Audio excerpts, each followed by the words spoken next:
Bonjour à toutes et à tous, bienvenue dans cette nouvelle vidéo intitulée Matières premières et fondamentaux. Aujourd'hui, nous allons passer en revue 4 commodités, comme toutes les semaines, à commencer par le cacao, le gold, le café et enfin le gaz naturel, le natgaz. Écoutez, sans plus attendre, commençons avec le cacao qui est très haussier. On vous le répète chaque semaine, il a atteint enfin les 10 000 $ par tonne. On est un petit peu étonné, on pensait que ça allait arriver plus tard dans l'année. Au final, la force acheteuse continue d'être majoritairement présente et le cacao n'a pas spécialement fortement rejeté, les vendeurs n'ont pas tant rejeté ce niveau. En effet, il y a une petite mèche au niveau des 10 000 $, on va le voir juste après sur le graphique, mais on est très loin par exemple de la mèche qu'a fait le gold au niveau des 2 000 $, donc le cacao reste haussier au niveau du graphique. Au niveau technique, il n'y a pas de retournement de tendance pour l'instant. Au niveau de l'offre, au vu de déficit de 10% sur la saison 2023-2024, la saison actuelle, on peut s'attendre à de nouvelles baisses de stock, et des stocks qui baissent, c'est aussi pour les prix, car ça montre que la demande ne correspond pas à l'offre, ou du moins plutôt que l'offre ne correspond pas à la demande, que la demande baisse, que l'offre augmente et donc que les prix sont haussiers du cacao. Au niveau des prévisions de récolte de mi-saison en Côte d'Ivoire, elles devraient atteindre les 400-450 000 tonnes, contre 550 000 la saison dernière, donc un petit peu moins d'offres au niveau du cacao, comme d'habitude, pour des raisons météorologiques et des questions de relations commerciales entre négociants et producteurs qui devraient continuer de faire augmenter les prix du cacao. Au niveau des catalyseurs baissiers, Citi, le groupe financier, affirme que le cacao pourrait subir une correction de 20 à 35% fin 2024, début 2025. Donc on est actuellement au début de l'année 2024, donc ça laisse beaucoup de marge pour le cacao d'avoir une action des prix, un price action, que ce soit haussier ou baissier. Et donc voilà, cette baisse pourrait intervenir du coup dans 9 mois, 10 mois, 11 mois. Mais voilà, si le cacao augmente entre-temps, continue d'augmenter beaucoup, cette correction pourrait finalement venir à des niveaux qui restent encore plus élevés que les niveaux actuels si le cacao continuerait du moins à augmenter cette année. Au niveau météorologique, les températures baissent en Afrique de l'Ouest, donc là où le cacao est majoritairement produit, et davantage de précipitations sont prévues. Donc baissier pour le cacao, car des précipitations c'est positif pour les récoltes, et donc c'est positif pour l'offre, et donc si l'offre augmente, le prix diminue. Même si l'offre augmentait, ça ne matcherait pas la demande dans tous les cas, mais toujours est-il que c'est fondamentalement un catalyseur baissier. Au niveau du graphique, le cacao c'est très haussier, comme je vous l'ai dit, on n'a pas de retournement de tendance pour l'instant.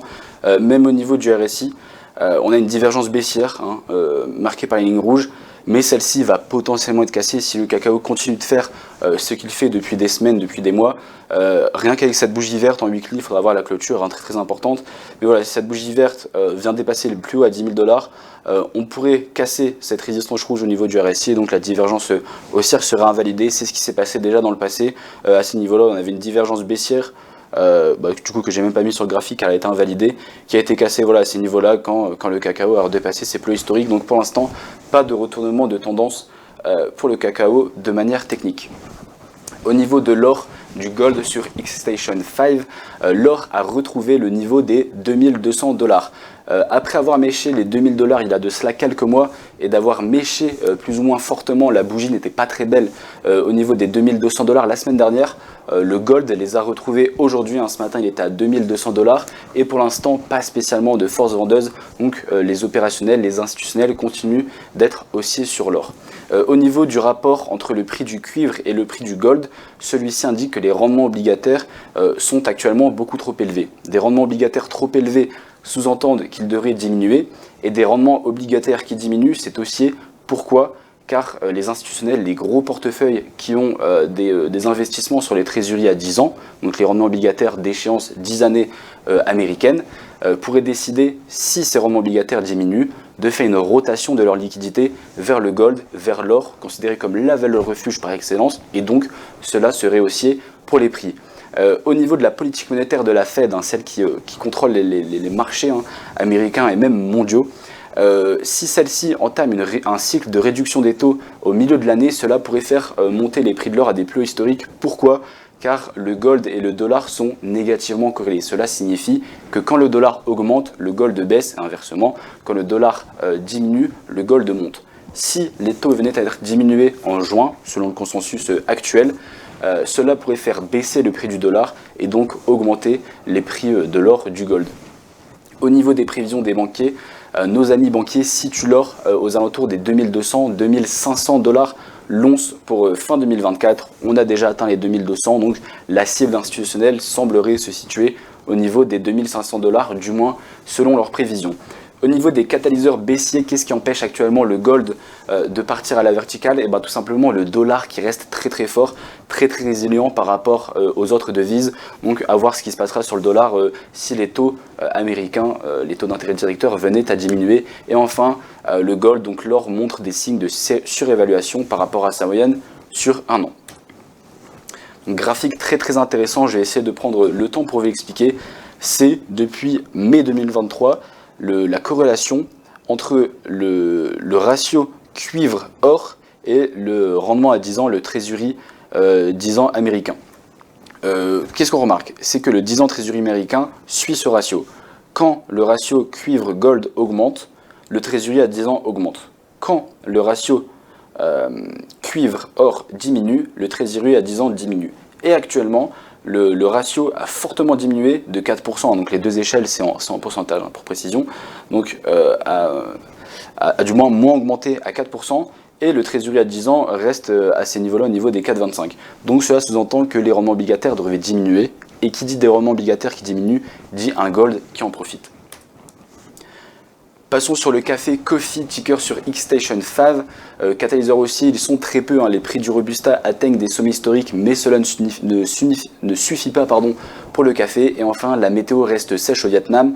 La météo qui reste sèche pourrait affecter les récoltes et donc diminuer l'offre. Et une offre qui diminue, c'est une hausse des prix. Au niveau des catalyseurs baissiers, on observe une corrélation entre le réal brésilien et le café. C'est négatif, pourquoi? Car le réal brésilien reste sous pression en raison des récentes baisses de taux. Et si vous regardez le graphique du réal brésilien, on commence tout en haut à gauche, on finit tout en bas à droite, c'est très baissier. Donc si cette corrélation venait à perdurer entre le café et le réal brésilien, le café pourrait tout simplement continuer de baisser. Au niveau des stocks de café, ils ont fortement rebondi au niveau de la faible demande. Donc une faible demande, c'est toujours baissier pour les prix, c'est-à-dire que ça manque de force acheteuse tout simplement. Et l'offre, elle, reste forte en effet. Au Brésil, celle-ci devrait augmenter de 5% cette année pour atteindre 58 millions de sacs. Donc l'offre reste dominante, plus forte que la demande, donc peu de catalyseurs haussiers fondamentaux pour le café. Et également peu de catalyseurs haussiers au niveau technique. Au niveau technique, donc là c'est le café en weekly, période hebdomadaire. En français, on a une très belle trendline baissière qui a été retestée une fois, 2 fois, 3 fois, 4 fois, 5 fois, 6 fois. On est sur une bougie assez déterminante, voir si le prix va une fois de plus mécher cette semaine et donc diminuer, ou si cette trendline baissière va casser. Mais cela ne suffira pas à repasser pour autant haussier sur le café, tout simplement car on a le niveau des 50% du retracement total de la structure de Fibonacci caractérisé par ce rectangle rouge. Donc voilà, même si le café viendrait à casser cette trendline baissière, il pourrait être heurté au niveau des 50% de Fibonacci et donc être shorté massivement par les algo traders. Qu'est-ce qu'on envisage sur le café dans les semaines, dans les mois à venir, donc en weekly, plutôt mois à venir? C'est tout simplement soit une cassure de cette trendline pour au final aller chercher les 50% et repartir à la baisse, ou tout simplement partir à la baisse directement et aller chercher ce support horizontal géométrique au niveau des 140 $. Pour finir sur le gaz naturel, le Natgaz, ticker sur Xstation, la production diminue ces derniers temps. Donc certes haussier fondamentalement, mais la production diminue. Pourquoi? Car tout simplement la demande ne matche pas, ne correspond pas à l'offre. Donc voilà, les usines arrêtent ou tout simplement réduisent leur production. Catalyseur haussier pour cet été, au niveau du gaz naturel, au niveau du Natgaz, les prévisions tablent sur un été assez chaud, ce qui pourrait favoriser la demande. En effet, les centrales électriques ont besoin de gaz naturel, de Natgaz, pour la production de climatisation. Donc le Natgaz est autant haussier quand il fait froid en hiver que haussier quand il fait chaud en été. Les ménages, on en a besoin pour la climatisation, surtout aux États-Unis, dans les régions très chaudes. Au niveau des catalyseurs baissiers, la saison de chauffage arrive enfin à son terme. On vous en parlait depuis quelques mois. Celle-ci se finit généralement début avril, mi-avril, fin avril, très rarement. Là, les prévisions montrent que celle-ci est finie et les stocks sont restés très élevés, à des niveaux tout simplement historiques, du moins sur les 6 dernières années. Donc peu de demandes pour le Natgaz au vu des stocks qui sont restés élevés. Enfin, on a un contango important sur les contrats à terme pour la fin de l'année. En effet, les contrats à terme attendent les prix du gaz naturel pour fin d'année 2024 à 3,5 $, et on est actuellement au niveau des 1,6 $. Ça montre bien que voilà, il y a une mauvaise interprétation du potentiel du NatGaz et qu'il est actuellement sous-évalué, enfin du moins qu'il a été surévalué et qui est maintenant sous-évalué par rapport au prix des contrats à terme, donc c'est baissier pour l'actif, pour la commodité. Au niveau du graphique très intéressant sur les stocks, on vous l'a déjà montré plusieurs fois, mais voilà, il continue de battre des records. Donc là, on a tout simplement les stocks de gaz naturel. On a la moyenne en fait sur 5 ans en bleu, et actuellement les niveaux pour cette année, c'est le niveau rose. Donc on est actuellement à 2332 billions cubic feet, et donc c'est des niveaux, tout simplement, c'est des niveaux records sur les 5 dernières années. Les niveaux les plus hauts, c'était cette ligne verte. On était un petit peu en dessous au tout début de l'année, vers janvier-février, mais on est actuellement largement au-dessus. Donc voilà, les stocks sont très forts, tout simplement, car la demande ne suit pas le gaz naturel américain. La demande n'est tout simplement pas assez forte. Voilà, écoutez, on arrive à la fin de cette vidéo. Je vous souhaite un très bon dimanche, de très belles fêtes de Pâques. On se retrouve la semaine prochaine. Du moins, vous retrouverez Maxime pour la même vidéo vendredi prochain. En attendant, si vous avez des questions, n'hésitez pas à commenter, n'hésitez pas à les poser. Je serai ravi de vous y répondre. Je vous souhaite un très bon dimanche et à bientôt chez XTB.